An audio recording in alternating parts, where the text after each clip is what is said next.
Hello students, today we will study about the immediate causes of the revolt of 1857. In 1856, the British government introduced a new rifle called the Enfield rifle for the army. The rifle had a greased paper attached round the cartridge. In order to load the rifle, the sepoy had to bite off the paper with his mouth. In 1857, a rumor spread that the greased cartridges was made of the fat of pigs and cows. This deeply hurt the sentiments of both the Hindus and the Muslims. The sepoys refused to use the new rifles and decided to revolt. This incident gave the necessary spark to the fire of anger and discontent burning in the hearts of the Indians.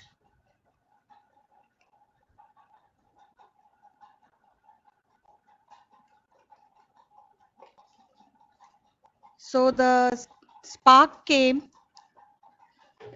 from the use of the Enfield rifle,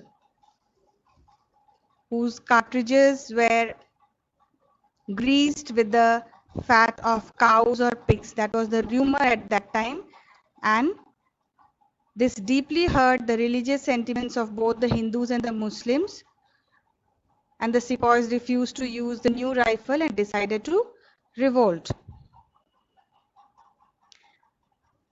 The revolt began on March 29, 1857, when a young soldier, Mangal Pandey, attacked his officers at Barakpur.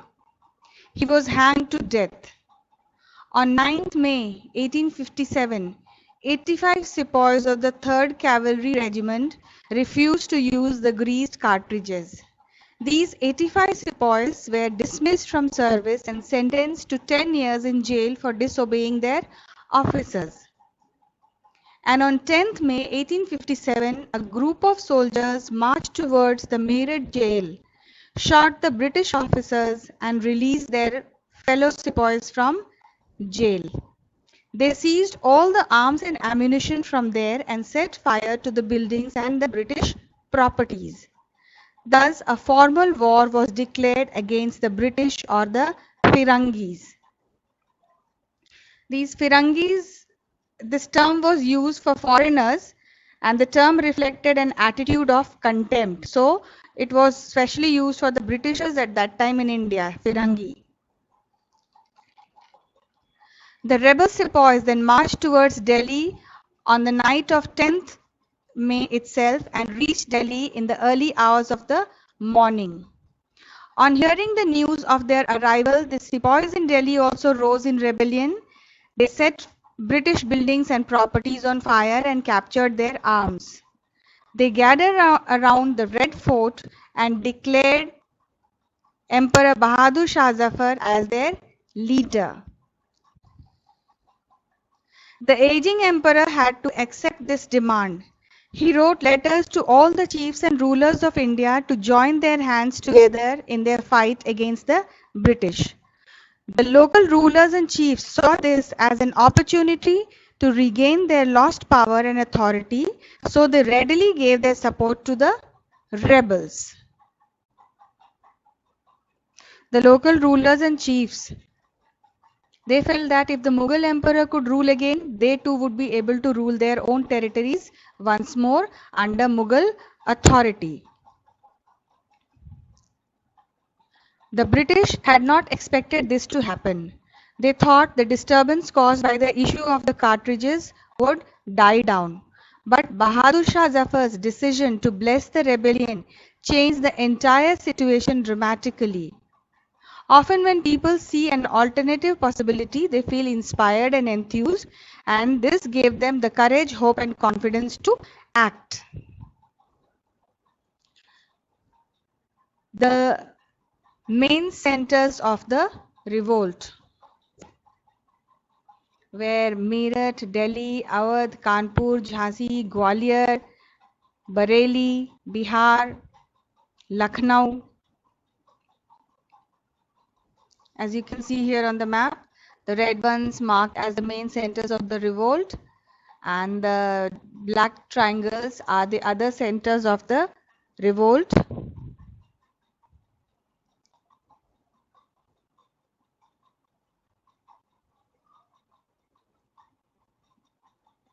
After the British were routed from Delhi, there was no uprising for almost a week. It took that much time for news to travel during those days. Then a spurt of mutinies began. Regiment after regiment mutinied and took off to join other troops at nodal points like Delhi, Kanpur, and Lucknow. The British were greatly outnumbered by the rebel forces. They were defeated in a number of battles at many places. After them, the people of the towns and villages also rose up in rebellion and rallied around the local leaders, zamindars and chiefs who were prepared to establish their authority and fight the British. So now we'll study about the main leaders of the revolt of 1857.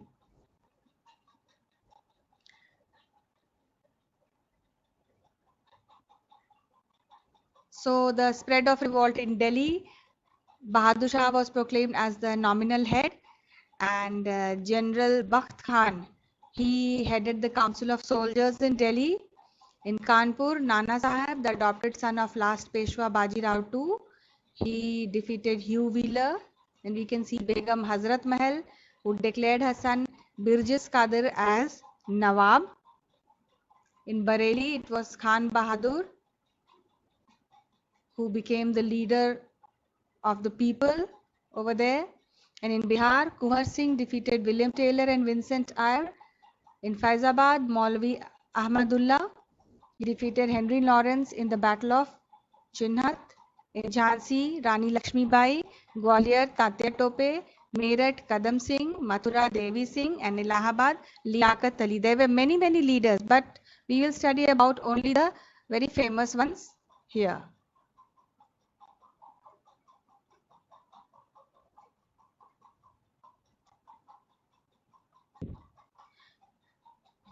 So in Delhi, Bakht Khan was the leader of the rebels. Nana Sahib, the adopted son of Peshwa Baji Rao II, led the rebels and expelled the British garrison from Kanpur. He declared himself as the Peshwa and recognized Bahadur Shah as his king. The commander of his troops were Tatya Tope and Azimullah.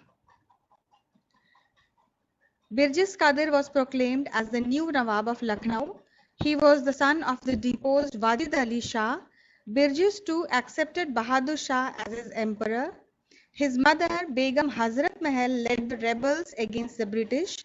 She was accompanied by Maulvi Ahmadullah.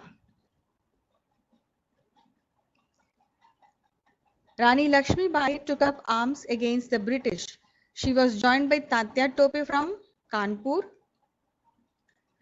Khan Bahadur Khan was the leader of the revolt in Bareilly. Kunwar Singh, the Raja of Jagdishpur, led the rebels at Ara in Bihar. And then we have Maulvi Ahmadullah Shah from Faizabad. He fought the British and helped Begum Hazrat Mahal.